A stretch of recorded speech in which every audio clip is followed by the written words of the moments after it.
With 2 months to go before the Great Tribulation, I decide to give a sermon. The service is held in my basement. The congregation is my neighbor Paul. I clear my throat and glance at my construction paper. I have jotted down some notes. How would you, I shout, like to be covered in boils? I wouldn't like that at all, he says. A moment later, I return with Mr. Armstrong's booklet, 1975 in Prophecy, and show Paul the illustration that served as inspiration for my sermon. Beneath it, a caption reads, "Unrepentant human beings will be stricken with excruciatingly painful boils, as God destroys the evil works of sinning mankind to bring nations to repentance." I guess there's no iodine in hell, Paul says. I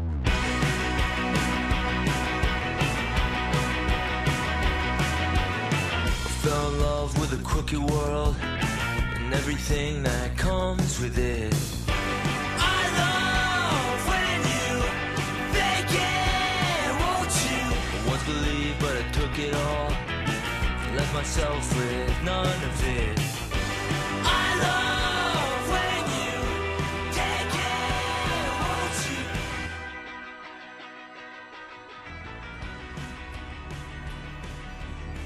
you? It used to be only a few years back, if anyone talked about the end of the world, he was called sort of a doomsday crackpot. Today, that is not true. I'm a creative writing professor at Emerson College in Boston. When I'm not teaching, I'm writing. My first book is about my years growing up on the south side of Chicago. The World in Flames, my second book, begins when I'm 6. It ends when I'm about 16. But I did not want to write that book. I did not want to revisit that part of my life. And yet, as a nonfiction writer, as a memoirist, you have to go where the material leads you, and that was my material. Christ is coming back to this earth to rule all the nations of this world. My parents joined the Worldwide Church of God in the late 50s, early 60s. One reason why they joined was because they were told that everyone who had a physical disability would have it eradicated. My parents both lost their sight in their childhood to accidents. And so when they were told about this church, they were motivated in large part by the possibility of seeing their children for the very first time. The Worldwide Church of God presents Herbert W. Armstrong, internationally recognized ambassador for world peace. The Worldwide Church of God was a church founded by Herbert W. Armstrong in 1933, in which he preached the world would come to an end in 1975. 1972, the world would break out into famine and wars and drought and plagues and all of these things.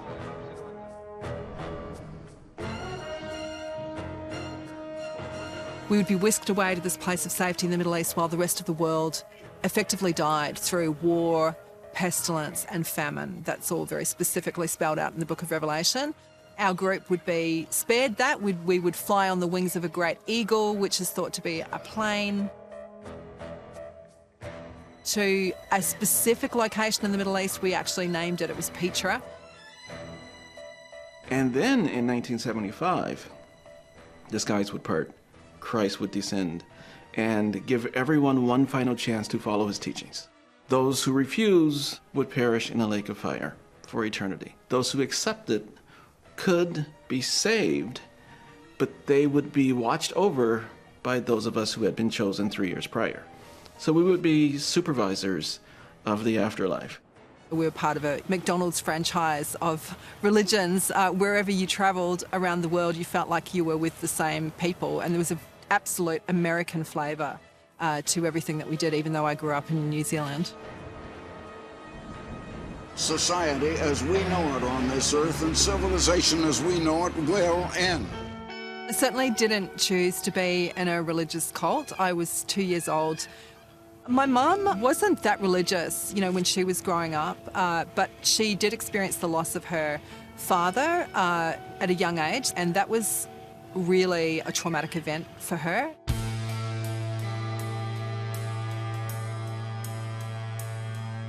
There was sort of a cocktail of things going on in society. At that time you had the hippie movement happening, you had a whole lot of sort of free love and free thinking happening, and then, as is often the case, you've got this kind of more conservative reaction to that going on in parallel, people who are sort of resisting that change. I think she was looking for answers and a soft place to land at that time. We prided ourselves on appearing normal. If you were to ask a neighbour who grew up around a member of the Worldwide Church of God to describe that family, they would probably say they are so lovely. Some voice has to cry out and warn you people of what's going on. The Sabbath was on Saturdays. We couldn't celebrate Christmas. That was a hard one for me, probably the most difficult. We couldn't celebrate Halloween. We were forbidden from seeing doctors. We were told that if God wanted to heal you, God would heal you. Herbert W. Armstrong believed that whites were superior to blacks. And so he, in many ways, reflected the sentiment of the history of the United States. Heaven on earth would in fact be segregated. Our congregation itself was entirely black, but the church as a whole was probably 95% white. What Armstrong told us was that at the moment when we needed to depart, we were to sell all of our personal goods and to send the money to him so he could buy fleets of jumbo jets to take us all to Petra. Many people sold their homes and their cars and everything that they could get their hands on to send to the church. Some people took a slightly different approach. I heard that some people went on lavish vacations and bought all the things that they'd always wanted to do right before the end times. When I was growing up, there was a very strong sense of the world is ending, we are the elite, we'll be the only ones that are spared, and then we'll teach those people who are resurrected how to live. I felt like I would never get to experience high school, I wouldn't fall in love, get married, have children. I had a whole lot of kind of question marks around those basic things that people imagine in their future, because we were always on the brink. Nuclear world war leading to Armageddon and the end of this world definitely is prophesied, and for this present living generation. There were many dates that got revised. With cults, you have to build in some flexibility with these dates, or the whole thing will fall apart. So Armstrong was notorious for saying, I did not say 1971, I said possibly. It could be 72, more likely 75, maybe 78, but we won't know for sure unless I have more time to study. I can't have more time unless I have more money. Please send your checks to.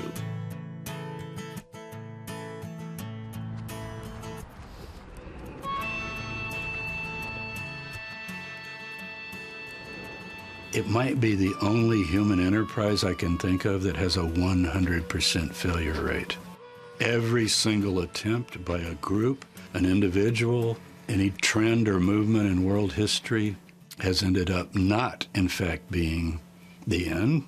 One reaction to the failure of apocalyptic predictions that tried to set a date on things. It's basically saying, quit calculating, all bets are off. Number two would be, you made a mistake with your calculations. You need to go back to the drawing board and do your math again.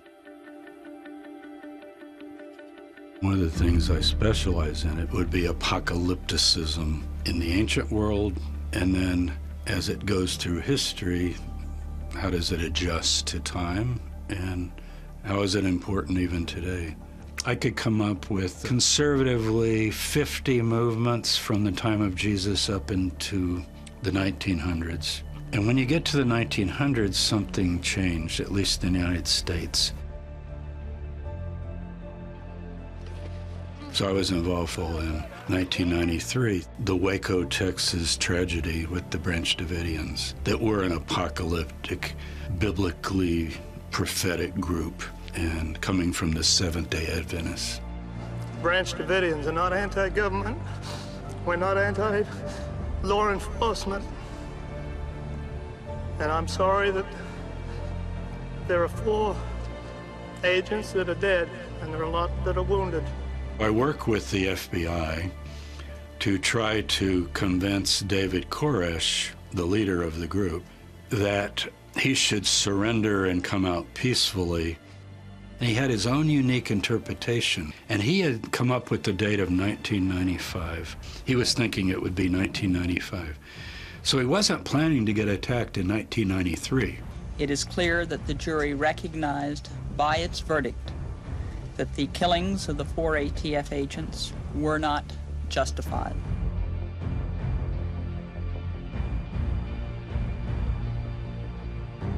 I do remember in the 1970s, there was a lot of talk with Herbert Armstrong's group, the Worldwide Church of God, as well as the Jehovah's Witnesses, about 1975. So Armstrong put out a book, 1975 in Prophecy, and it was just the most gloom and doom thing you've ever seen.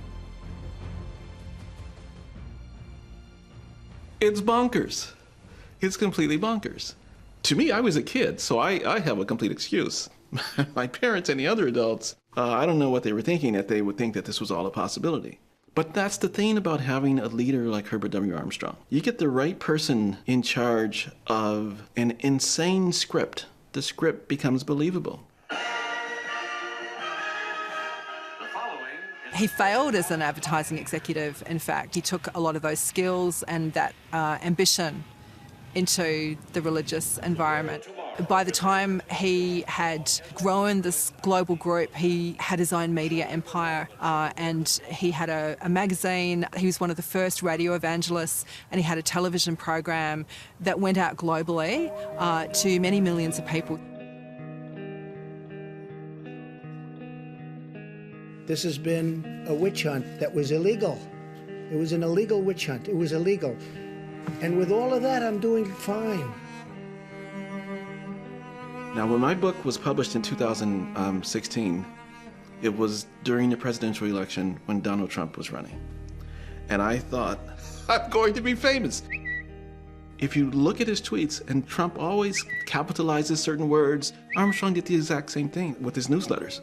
Different words would be capitalized throughout. If he got angry about something, if he got bad press, they're trying to get us, they're trying to take me down. The only thing between you and them is me. They're after me. And I just thought everybody would see the similarities between Trump and Armstrong. It didn't happen, but the similarities are unmistakable.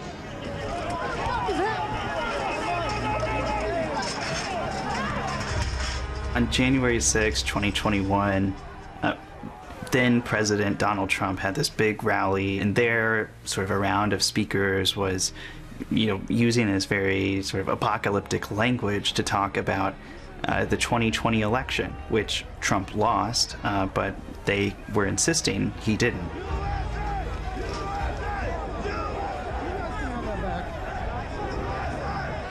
And what we saw was extremist groups, paramilitary organizations, and run-of-the-mill Trump supporters that have no connections to these groups going into the Capitol together.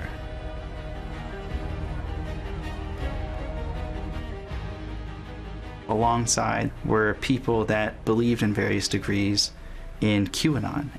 QAnon is, at its core, a belief that there is both a grand conspiracy theory to destroy the world, and that Trump somehow is the antidote that is going to save the world from this conspiracy that's going to collapse it, or at least make it a really miserable place to live. And there was sort of a small portion of QAnon believers that overlapped with that evangelical base and saw things that Trump was doing as congruent with some of the predictions for the end of the world. That sort of portion of evangelicalism thinks that that revelation would be good, because then all Christians, they'll be rewarded for the way that they've believed. The world is frankly a confusing place a lot of the time. And online, in politics today, there's a lot of people selling an explanation for that. And one of them is that the world is ending. I just think that there is a formula with these beliefs.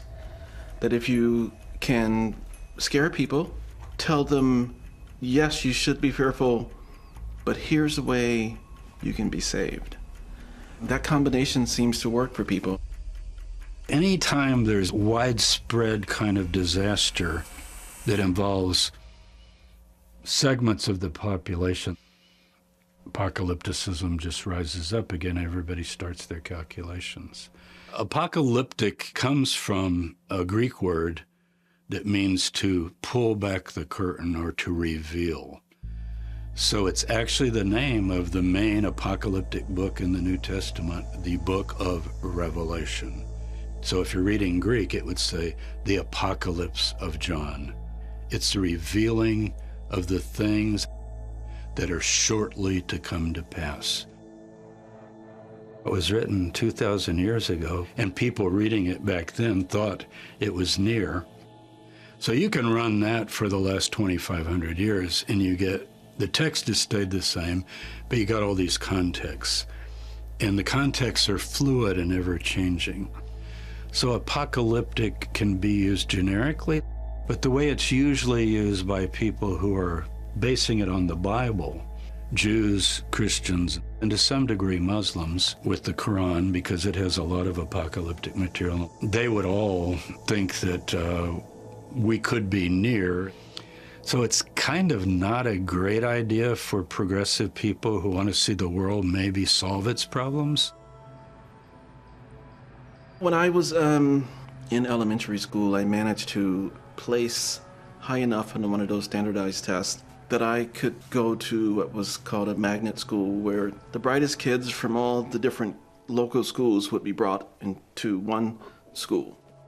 I kind of wanted to go, but I didn't want to go, and I spoke with my parents about it, and they wanted me to go.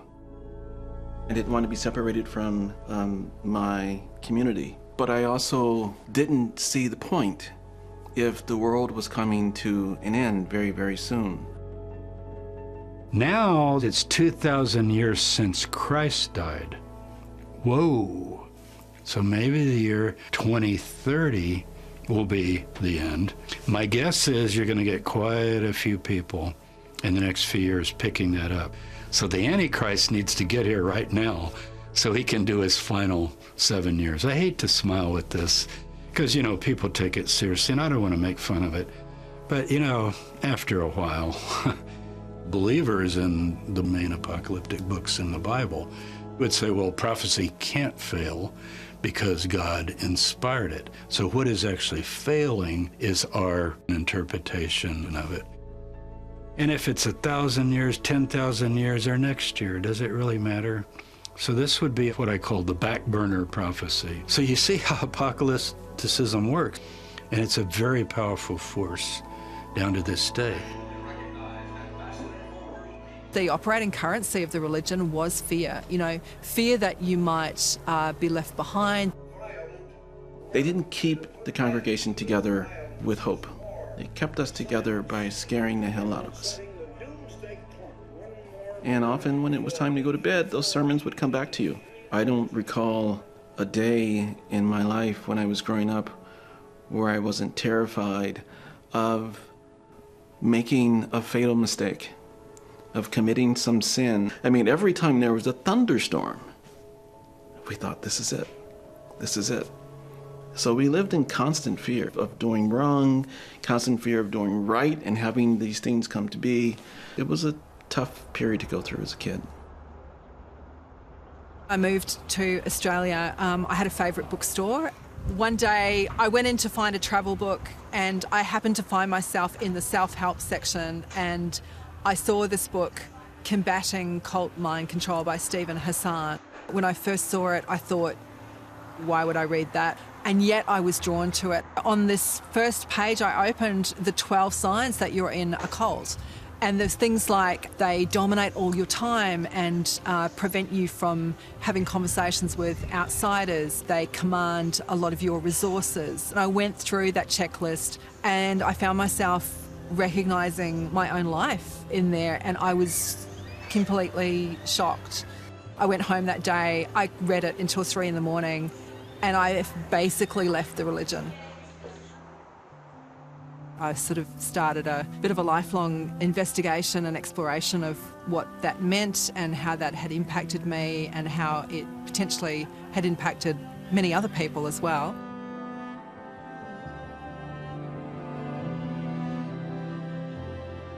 When 60 Minutes did an expose on the church and discovered that Herbert W. Armstrong was in fact pilfering funds from the membership, and leading a pretty extraordinary lifestyle that we had no idea about. People left the church in droves. Even my parents, who stuck through all of the scandals, they decided at the time had come that they would leave the church. I was 14 and it was kind of a mixed blessing. I was grateful the world wasn't about to end, but I was also crushed because everything that I believed about life was contained in that church. And so when the church fell apart, I fell apart. And when you're 14 years old and all that you've believed in your entire life was taken away from you, you've got to fill it with something quick. When I found myself hanging out with gangbangers, they kind of shared the same philosophy. We're not guaranteed a future. Like, we are going to die young living this lifestyle. So in some ways, it was an easy transition for me to leave the church. In the United States, the Pew polls are done regularly on religion, and an astounding number of people say, I think we might be living in the end times predicted in the Bible, if that's the question. It talks about asteroids. It talks about roaring of the waves of the sea. It talks about whole species dying. And we're actually seeing some of that happen, a lot of it happen.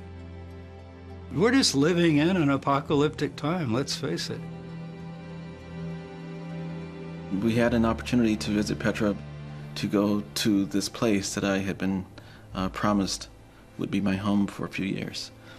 And in some ways, it was cleansing, and it made it all clear to me that this was never a possibility. It was also maddening to, again, think that people thought that we were going to live here. It just doesn't make any sense whatsoever. But I'm glad I went. I'm glad I went in that way. The good way.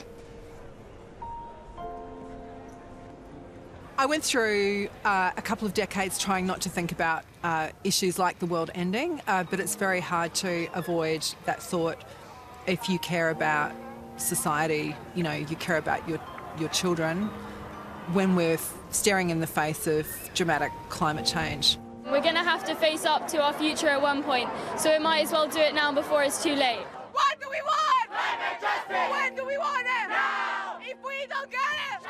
I was very mindful and aware of that younger generation feeling such a sense of despair and responsibility over the future of the planet. And I wrote a piece paralleling my experience growing up with an end-time mindset with Gen Z and younger, and what it might be like for them. They may have a lot of anxiety, they may have a strong sense of pointlessness about their future, and we can forget what it might be like for young people. There's a constant sense of something's terribly wrong on the planet, and we're constantly being told effectively that the world is ending. I know the impact that that can have.